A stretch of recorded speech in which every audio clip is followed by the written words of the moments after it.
Ek het gister se sessie geëindig om te sê dat ons brein ken nie die verskil tussen realiteit en verbeelding nie.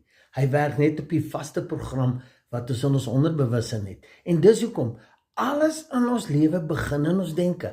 As ons iets in die fisiese wil verander, moet ons dit in ons denke verander.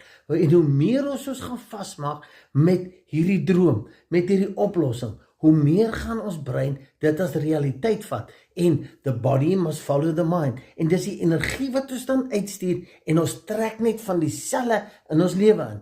Soos ek al gesê het, dood en lewe lê in die mag van die tong, in jou denke.